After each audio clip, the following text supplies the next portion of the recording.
Si votre pompe à eau ne s'arrête pas de tourner, il y a une fuite d'eau sur le circuit. Il est très rare que ce soit sur la tuyauterie, mais bon, il vaut mieux vérifier. Et c'est très souvent la pompe à eau ici, les clapets qui se trouvent là-dessous, qui sont morts. Donc, pour changer les clapets, c'est très facile. Il faut dévisser ici.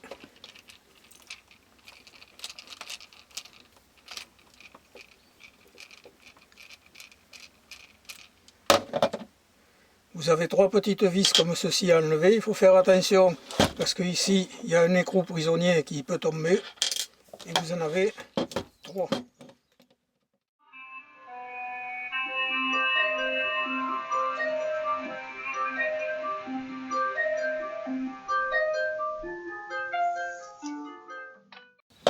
Quand ces trois petites vis là sont enlevées, il y en a trois de grandes ici, tout le tour. Ici, ici et ici. Il faut les enlever toutes les trois aussi.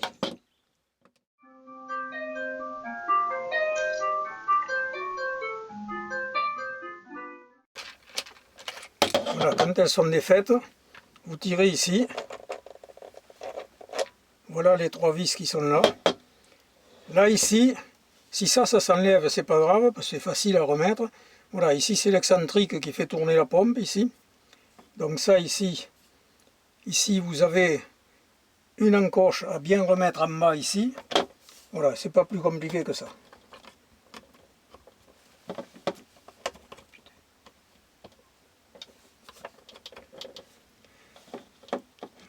Cette partie de pompe, quand vous avez vérifié qu'ici, ces petites pastilles en plastique là ne sont pas cassées, voilà, c'est tout ce que vous avez à vérifier, le reste ce sera bon. Par contre, ici,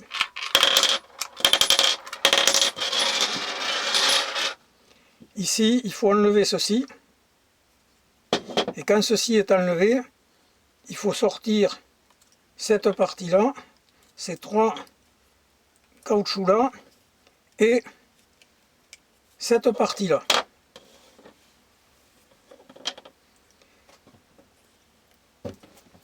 C'est cette partie-là, en principe, qui pose problème. Alors quand on le regarde comme ça, comme là, on dirait qu'il n'y a rien, qu'il n'y a pas de souci. Mais par contre, si vous forcez un peu dessus, ici, vous voyez que là, ici, et voilà. Vous faites les autres.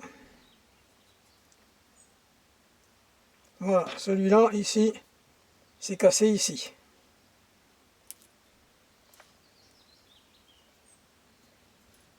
Oh, et celui-là, c'est la même chose. Donc, voilà. Là, ça ne pouvait pas marcher. Les trois sont cassés ici. Donc là, ce n'est pas compliqué. Vous prenez votre poche neuve et vous ressortez les pièces qu'il y a à l'intérieur, qui sont très faciles à mettre. Ici, voilà, ici vous avez un petit pion de centrage, ici vous avez un trou, vous l'emboîtez dedans. Voilà, ici vous appuyez un petit peu pour bien le faire pénétrer dans le logement. Vous ne pouvez pas vous tromper de sens, il n'y en a qu'un. Parce que vous avez le petit téton dessous qui s'emboîte, là, donc ça vous ne pouvez pas vous tromper.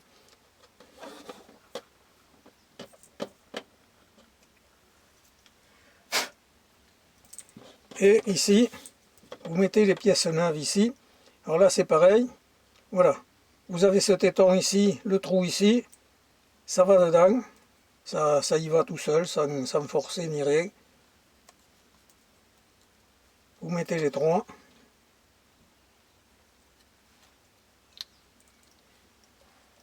Et ensuite, il ne reste plus qu'à le remettre dans ce logement-là.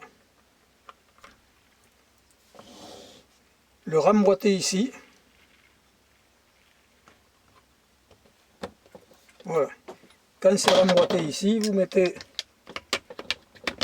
les grandes vis.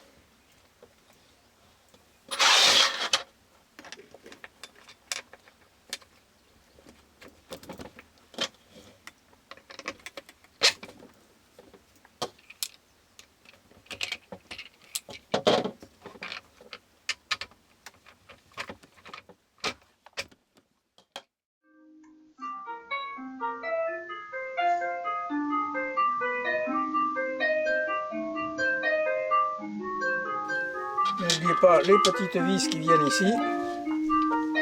L'écrou ici, voilà, dans son logement.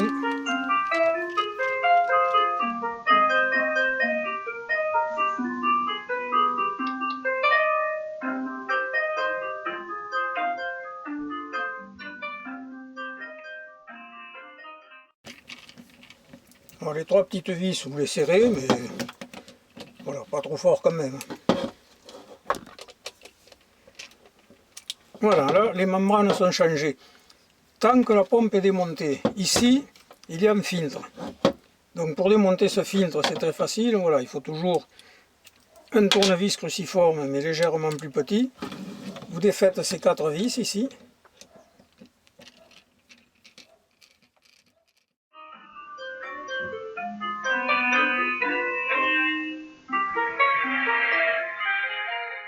Quand les quatre vis sont défaites, il y a juste à tirer dessus et vous avez le filtre qui se trouve ici.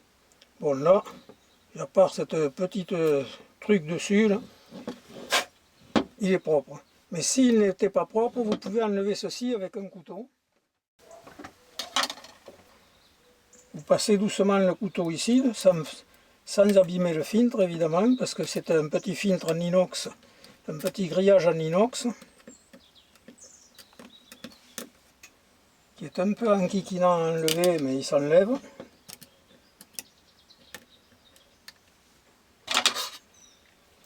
Avec un second couteau, on vient juste bloquer ici.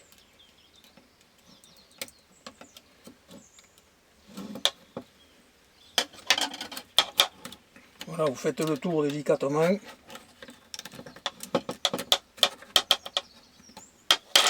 Voilà le filtre. Voilà. S'il est sale, vous le passez sous l'eau. Et une fois qu'il a été passé sous l'eau, le problème est réglé.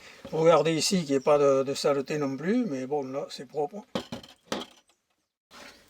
Pour remettre le filtre en place, vous le posez dessus, vous poussez doucement.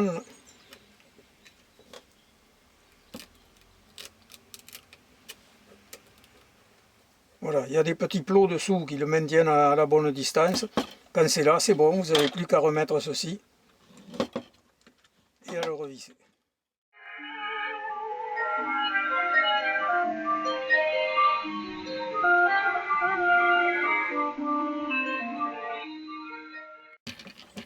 Alors n'oubliez pas que tout ceci est en plastique, alors voilà, il faut serrer, mais modérément quand même. Hein.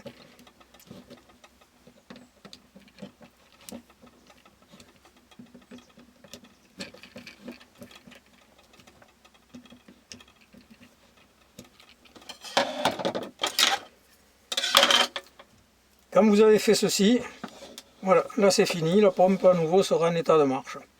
Il y a ici un réglage, mais n'y touchez pas, il faut que ça dépasse d'environ 1 mm, 1 mm et demi. C'est le réglage du pressostat qui va vous déterminer l'endroit, le moment où la pompe va redémarrer. Mais bon, si vous le faites trop haut, la pompe va forcer, trop bas, elle va démarrer sans arrêt.